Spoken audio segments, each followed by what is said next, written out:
The topic I will cover today is principles of training. This is the learning outcome. At the end of this lecture, the students should be able to understand multilateral development versus specialization, explain concept of individualization, development of the training model, and able to explain the load progression and sequence of the training load.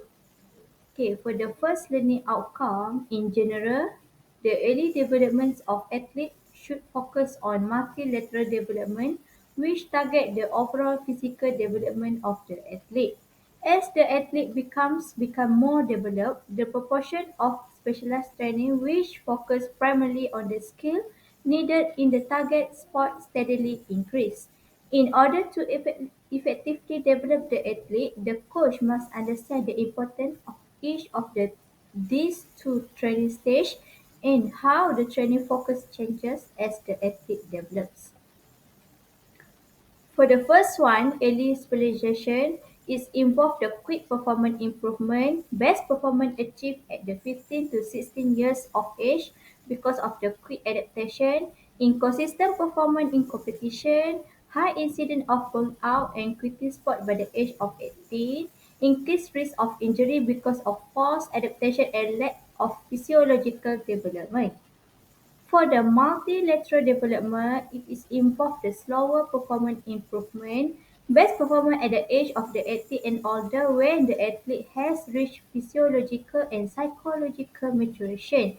It also involves consistent and progressive performance in competition and the longer athletic career. And the last one is fewer injuries as a result of more progressive loading patterns and overall physiological development. The next is individualization is one of the main requirements of contemporary training. It requires the coach consider the athlete's ability, potential, and learning characteristic and the demand of the athlete's sport, regardless of the performance level. Each athlete has physiological and psychological attributes that need to be considered when developing a training plan. For the development of the training program is designed to give a specialized training plan to help achieve peak performance. Coaches will create a plan for the athlete to achieve their goals and get them to the top of their games. Training program is so important because training allows the body to gradually build up strength and endurance, improve skill levels, and mo- build motivation, ambition, and confidence. Training also allows athletes to gain more knowledge of their sport as well as enabling them to learn about the importance of having a healthy mind and body.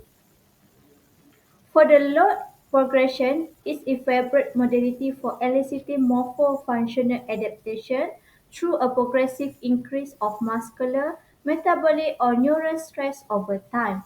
There are many ways to rationally progress the load and thereby elicit the desired adaptation, such as higher level of hypertrophy means that the growth of the muscle size, muscular endurance, maximum strength or power.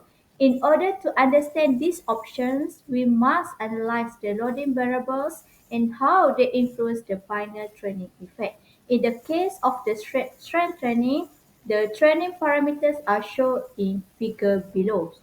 So this is the figure of the training strength parameters. It involves the repetition, which divided into two percentage of the one repetition maximum, buffer, sets, tempo, rest interval, and also the technique of the strength training parameter. Okay, we look up the each of this parameter. Okay, for the first one, repetition, the number of repetition per set is very much linked to the percentage of the one repetition maximum (RRF) used and the desired buffer means that the difference between the number of the repetitions performed in a set and the number that the athlete could perform to exhaustion at that percentage of the 1 Rf. Through a macro cycle, we can either increase repetition in order to increase endurance, that is more volume, keep repetitions the same while manipulating other parameters, or decrease repetition to increase intensity, or to unload or peak while maintaining or slightly reducing the intensity. Through a macro cycle, we can decrease the buffer while maintaining the same number of repetitions. Next, for the set, through a macro cycle, we can increase the set in order to increase the work capacity and endurance, that is more volume. We can also keep the same number of the sets to increase one of the other parameters or decrease the number of the set to unload or peak. The number of the set, that is volume, is the single most influential variable effect on the training residual fatigue.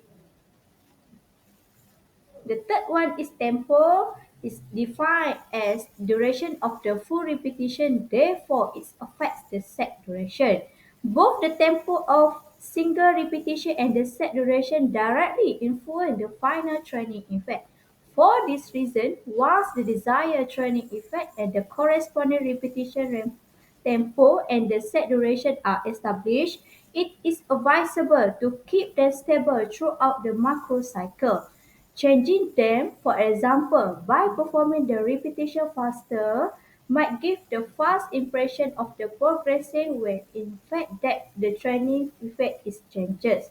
Okay, for example, in a sport training means a descent of the 3 second, follow a pause of the 1 second, follow an explosive ascent, and no pause before descending again. This is example of the tempo.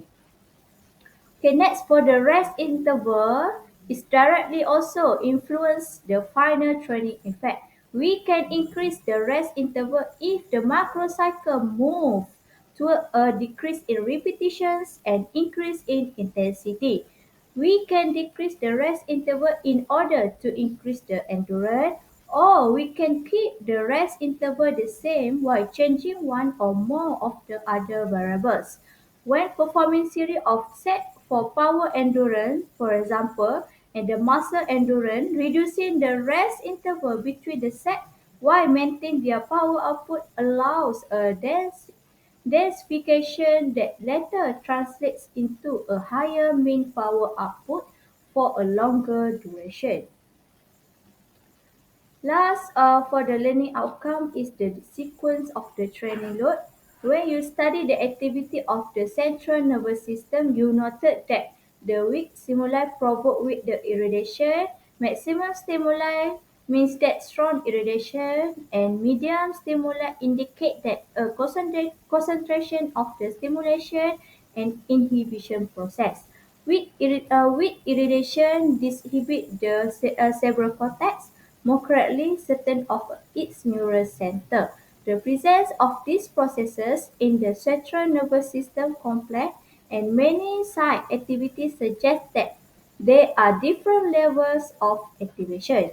Okay, you are suggested that near maximum and maximum intensity load be used after the weak intensity loads if they are have been planned in a given workout. This sequence should be followed for the following reason. For the first one stipulation for achieving strong performance is to systematically near maximum intensity exercise while striving to exceed one's top speed in training. The second one is the greatest effect from the maximum intensity exercise can be gotten only if the body is a good condition, is not fatigued from the previous work. The optimal state as a result of the warm-up occurs only during the main part of the workout, and this period is the best for establishing condition reflex which are basic to the learning of technique. The third one is speed exercise require highly intense muscle concentrations, good mobility and strong stimulation and inhibition. Hence, the needed movement coordination may be maintained if significant fatigue is absent. This proposal also applies when the focus is on developing strength. The next is maximum intensity load, followed by medium intensity load, which have a positive influence on learning and improving the technique of individual sports, and on developing the speed strength. The last one is medium intensity loads. They are done at the end of the workout support and boost the restorative processes. The load of the different intensity should be used in the workout of the highly qualified athlete in the each session during the preparatory and competitive period. Skillful alternation of this load will help the athlete to learn and improve technique, develop the needed speed strength, and obtain the best post-workout restoration. The sequence is as follows. The first one is weak intensity load, then maximum intensity load, and the last medium intensity load. Okay, thank you for lending your ear. So that's all from me. Assalamualaikum.